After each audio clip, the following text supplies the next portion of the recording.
Olá, boa noite. Alunos entraram em pânico hoje à tarde após um tiroteio perto de uma escola no Morro da Fonte Grande, em Vitória. Um homem foi assassinado. Após ouvir um barulho de pelo menos 10 tiros, alunos e professores da escola Anacleta Schneider Lucas, na Fonte Grande, no centro de Vitória, ficaram apavorados. Nós teríamos reuniões até às 18, mas como está acontecendo tiroteio sempre, né? A gente está sendo liberado para fazer reunião à noite, em casa, né? Na segunda e nas quartas-feiras.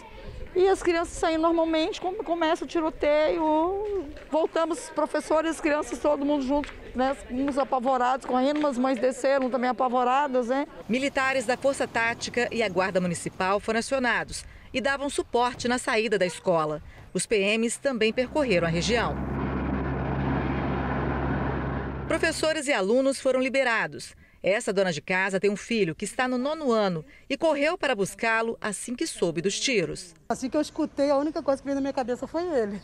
Porque o outro chegou, ele não chegou. Quando deu, eu falei assim, meu Deus, o Iago. Segundo a polícia, os tiros foram referentes a um homicídio que aconteceu próximo à escola, na rua Nestor Lima. Segundo os moradores, o homicídio aconteceu às 3h50 da tarde desta segunda-feira. Testemunhas contaram que a vítima estava a pé quando 2 homens armados passaram em uma moto atirando. Foram vários tiros e ele morreu na hora. De acordo com a Central Integrada Operacional de Monitoramento, o crime deve ter sido registrado pela câmera. As imagens podem ajudar nas investigações. Como essa ocorrência ainda está em andamento, a Polícia Civil ainda não deu detalhes do caso. Agora a gente fala de outro caso grave do médico ginecologista de São Mateus, preso por suspeita de abusar sexualmente das pacientes. Nós conversamos com uma jovem que afirma ter sido molestada por ele quando estava grávida de 8 meses. Nosso repórter Yuri Demuner tem as informações pra gente, ele que conversou com essa jovem, não é isso, Yuri? Boa noite. Isabela, boa noite para você, boa noite para quem está em casa. É isso mesmo, o médico ginecologista Jedson Luiz Gonçalves, de 46 anos, continua preso no Centro de Detenção Provisória de São Mateus. Ele foi detido na última sexta-feira, acusado de assediar mulheres que eram pacientes dele, né? Esses abusos aconteciam durante as consultas. Esse médico ginecologista atendia em uma clínica particular de São Mateus, no norte do estado. Ele também realizava partos na cidade. Já são pelo menos 27 mulheres que relataram algum tipo de abuso. Como você disse, eu conversei com uma dessas vítimas agora há pouco. Ela contou que foi estuprada por ele em 2019. Na época, a vítima tinha 20 anos de idade, estava grávida de 8 meses, fazia todo o pré-natal com o Jedson, mas na primeira consulta em que ela foi sem o marido, ele acabou cometendo esse crime brutal contra ela. Vamos ouvir o relato dessa vítima. Teve um dia que 2 maridos não conseguiu ir porque ele teria que trabalhar e eu fui sozinha. Eu já estava, acho que com 7 para 8 meses já. Ele conversou com uns papos muito esquisitos, de total constrangimento. Ele começou a perguntar, isso com a mão dentro da minha vagina, começou a perguntar sobre libido, começou a perguntar como estava minha vida sexual com meu marido, se eu sabia onde ficava o ponto G, se eu queria que ele me mostrasse. Depois que ele foi preso, que eu postei nos stories, incentivando o pessoal a denunciar, apareceram muitas mulheres entraram em contato comigo. Não só de relação a abuso, mas de questão de assédio ou de violência obstétrica, ou ele fazer algum descaso referente à gravidez de alguém. Algumas relataram que ele passava a mão na perna, estava elogiando, passava a mão no peito. Outras relataram que foram no meridional, sentindo dor de costas, e ele fez toque na pessoa. Eu quero que ele continue preso. Não por assédio, por estupro. Porque o que ele fez comigo é sim estupro. Tá aí o relato dessa mulher que hoje tem 22 anos de idade. ela disse que só teve coragem, né? A delegada também confirma, a delegada que investiga o caso confirma que as vítimas só têm coragem de denunciar depois que esse caso veio à tona. Como eu disse, esse médico foi preso na última sexta-feira pela Polícia Civil, quando saía de casa lá na cidade de São Mateus. Contra ele tinha um mandado de prisão em prisão preventiva, no âmbito da Operação Marias. Nós tentamos contato com a defesa do médico, mas não tivemos nenhum tipo de resposta. São essas as informações, Isabela, realmente um caso inaceitável lá em São Mateus, no norte do estado, e há relatos de que esse médico comete esse tipo de abuso há pelo menos 6 anos na cidade. Eu volto com você no estúdio. Um caso repugnante. O toque médico para uma avaliação médica é uma coisa, mas com outras intenções, com essas informações, tem que denunciar, ainda bem que ele está preso. Obrigada pelas informações, viu? O TN2 teve acesso ao laudo da polícia que aponta: o motorista que matou Amanda Marques num acidente de carro em abril deste ano estava acima da velocidade permitida, o dobro da velocidade, a 135 km por hora. Esse vídeo mostra o momento do acidente que aconteceu na rodovia Darli Santos, em Vila Velha. O laudo da perícia da Polícia Civil aponta: Wagner Nunes de Paulo dirigia a 135 km por hora quando atingiu o casal Matheus e Amanda na Darli Santos, em Vila Velha. O laudo também deixa claro que o motorista estava acima do limite de velocidade permitido no trecho, que é de 60 km por hora. No próximo dia 19, uma audiência no Fórum de Vila Velha está marcada para definir se Wagner vai ou não à júri popular. Ele já teve um habeas corpus negado. O delegado responsável pela apuração do crime autuou o motorista por homicídio qualificado por motivo fútil. O inquérito, que já foi entregue à Justiça, aponta que o motorista estava bêbado, o que foi comprovado mediante provas testemunhais. O acidente aconteceu no dia 17 de abril. Matheus José Silva, de 23, e Amanda Marques, de 20 anos, seguiam numa motocicleta para o bairro Divino Espírito Santo, em Vila Velha. Eles foram atingidos em cheio pelo veículo conduzido por Wagner, na altura da rodovia Darli Santos. Amanda acabou morrendo no local. O noivo foi levado para o hospital de urgência e emergência. Ficou internado por 10 dias e teve alta. Ficou sabendo da morte da noiva no 8º dia de internação.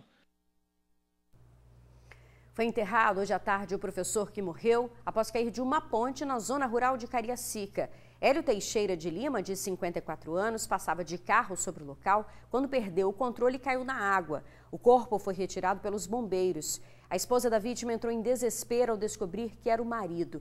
Hélio morava em um sítio no bairro Prolar e sempre passava pela ponte, mas as condições do local são muito precárias. Não tem proteção, muito menos sinalização.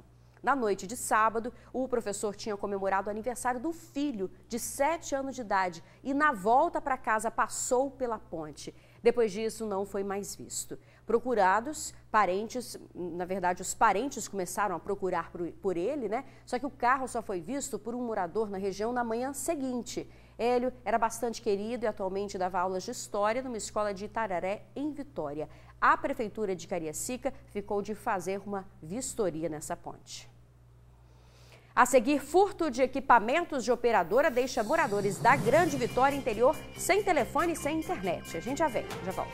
A polícia está em busca de uma mulher suspeita de matar o marido dentro de casa, em Barra Mares, Vila Velha.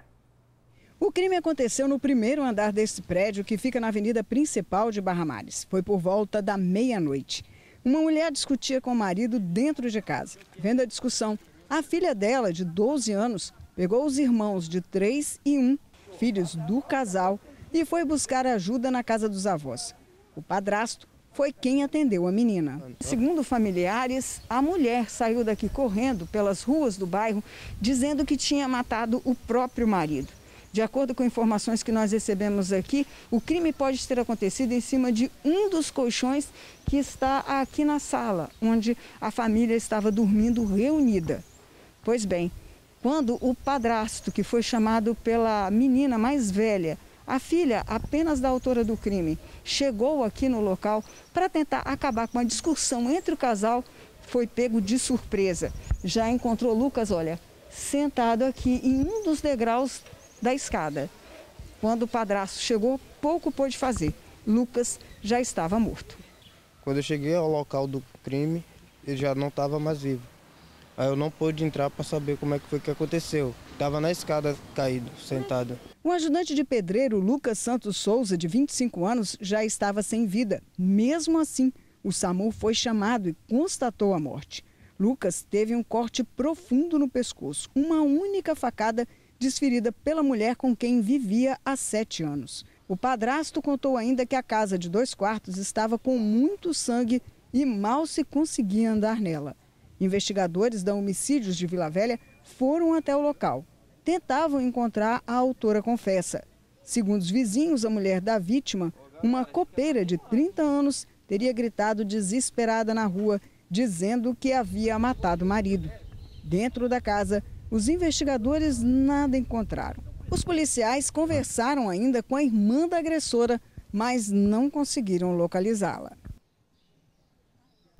A mulher ainda não foi encontrada. A BR-101, na altura de Planalto Serrano, na Serra, está interditada devido ao derramamento de diesel na pista após o tombamento de um caminhão. O caminhão-tanque carregado com óleo diesel tombou na altura do bairro Planalto Serrano hoje à tarde. Parte da carga de óleo vazou indo para a canaleta ao lado da pista. Equipes do Corpo de Bombeiros e do Instituto Estadual de Meio Ambiente foram acionados para avaliar os riscos do vazamento e trabalhar na contenção do combustível. Por conta do acidente, a pista foi interditada e o trânsito precisou ser desviado. O motorista do caminhão foi encaminhado para o hospital e as pistas sentido norte estão interditadas. Por isso, o trânsito segue complicado pelo local. Foi preso em flagrante um funcionário de uma empresa de telefonia que furtava materiais para revender. Nesse vídeo, a ação da Polícia Civil em Fundão. Na casa foram encontradas 4 dessas fontes aí, que são utilizadas em torres de telefonia. Cada uma avaliada em R$25 mil. No início desse mês, 31 foram furtadas, o que acabou ocasionando um apagão. Parou a internet, parou o celular, um caos nas comunicações que afetou moradores e também outros locais, como hospitais, escolas. Foi a própria operadora lesada que informou à polícia o que eles achavam que estaria acontecendo. Essas fontes são fontes retificadoras, né? Elas têm a função de agir como um transformador, ou seja, elas transformam energia de 110 volts e 220 para 48, permitindo assim o funcionamento da telefonia, bem como da transmissão de internet. A polícia chegou até um dos suspeitos através de uma foto utilizada no WhatsApp. Ele era funcionário de uma empresa terceirizada e, através dele, chegaram até o receptador que comprava as fontes furtadas. Chegamos a esse funcionário que estava na posse desse armário. Esse funcionário, ele confessa, indica que há outros funcionários também nesse esquema criminoso, nessa associação criminosa, e nos indica quem seria o principal receptador desse material aqui no estado. A polícia acredita que 6 funcionários estão envolvidos e já tem certeza que desses, 4 têm envolvimento direto no esquema, que funcionava da seguinte forma. A empresa avisava ao grupo de funcionários que eles tinham que ir até a torre e fazer a troca da fonte. Eles faziam o trabalho da maneira correta, só que em seguida saíam, esperavam mais um tempo e depois voltavam. Pegavam o aparelho e trocavam por um outro de valor menor e de qualidade também inferior. Só 4 das 31 fontes foram recuperadas. A polícia continua as investigações para chegar no restante do material e também nos outros envolvidos. Um prejuízo estimado de mais de R$700 mil. E a situação fica ainda pior para quem está envolvido no esquema. É porque nesse período de pandemia, esse serviço de comunicação, internet, telefone, é considerado essencial. A polícia vai continuar investigando para descobrir onde estão essas outras fontes. Provavelmente elas estão sendo utilizadas ou em serviço de internet clandestina ou na utilização de painéis de energia solar no interior do estado. Em instantes, Espírito Santo registra 7 casos da variante Delta do coronavírus. Essa variante se espalha com maior rapidez. Estado em alerta. Foram registrados 7 casos da nova variante Delta do coronavírus no Espírito Santo. Apesar da preocupação, a Secretaria de Saúde ressaltou a queda no número de mortes e internações também. E, claro, reforçou a importância dos cuidados de proteção. 20.000 meia doses da vacina AstraZeneca foram aplicadas no projeto Viana Vacinada neste domingo. Os voluntários têm entre 18 e 49 anos. Esse público representa 61% da população do município. O estudo mostra a comprovação da eficácia da meia dose em 88,3% do público que faz parte da pesquisa. Nós temos lá uma ampla rede de unidades de saúde, nós temos todo o nosso território com os agentes de saúde que nos ajuda a fazer essa mobilização. Como nós conhecemos as pessoas que participam do projeto, nós temos os dados dessas pessoas na nossa plataforma, nós faremos aí uma busca ativa dentro desses 14 dias para que a gente atinja aí os 100% de vacinação também na segunda dose. O município de Viana também apresentou uma queda no número de casos de Covid e registrou apenas uma morte pela doença neste mês. Ainda de acordo com a pesquisa, alguns voluntários tiveram reação da vacina, mas durou menos tempo se comparado às pessoas que receberam a dose inteira. Até o final do mês de setembro, iremos poder fazer análises de efetividade em relação ao comportamento e ao resultado na vida social do uso da meia dose, da cobertura vacinal. Nós também teremos já os resultados da imunogenicidade pós 14 dias da D2 na população. Então já será possível no mês de setembro termos novos resultados preliminares, tanto da fase 1 quanto da fase 2 do estudo. Para este imunologista, a eficácia total do estudo deverá ser percebida em 5 anos. 80% das pessoas obtiveram níveis terapêuticos de anticorpos e teve 0 caso de morte. Isso é muito animador e é muito promissor. Mesmo com pontos positivos, a Secretaria Estadual de Saúde ainda não tem previsão de quando vai usar a meia dose em outras cidades capixabas. O secretário ressaltou que neste domingo foi solicitada apenas uma vaga de leito para a Covid. Nós, de fato, estamos mantendo uma sustentação da queda de casos de internações e óbitos e que ela é resultado de diversos fatores. O principal é a vacinação. No entanto, nós percebemos que também há uma adesão importante sustentada ao uso das máscaras em ambientes fechados, no transporte coletivo, em diversas atividades. Nésio disse ainda que, apesar de nenhum caso confirmado da nova variante Delta, mais de 200 exames foram para análise. Segundo a Secretaria Estadual de Saúde, o Espírito Santo já usou mais de 3 milhões de doses da vacina contra a Covid-19. A expectativa é que ainda neste mês de agosto, maiores de 18 anos sejam vacinados. Mas é importante ainda continuarmos com os cuidados, com as medidas de segurança e o uso da máscara. O número de internações diminuindo, o número de óbitos diminuindo na sua média móvel também, mas ainda não é possível prever quando vamos poder retirar estas restrições. Além dos cuidados, o imunologista reforça a importância da vacina. Até agora tem dados suficientes para dizer que as pessoas corretamente vacinadas reagem bem a essas variantes mutantes. E isso é o que todo mundo tem que saber. A vacinação é a melhor maneira de se evitar a doença, fora, lógico, a higiene, que é o uso de máscaras, distanciamento social e, em alguns casos, reclusão.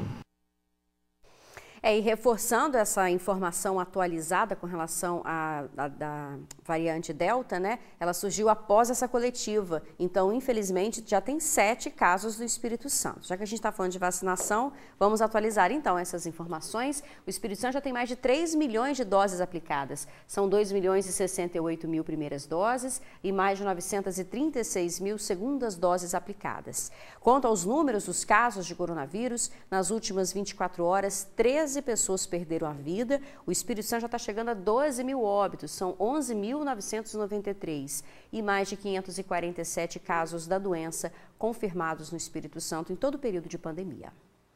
Bom, a gente encerra o TN2 de hoje agradecendo a sua companhia, a sua audiência. Uma boa noite. Amanhã tem mais TN2 para você.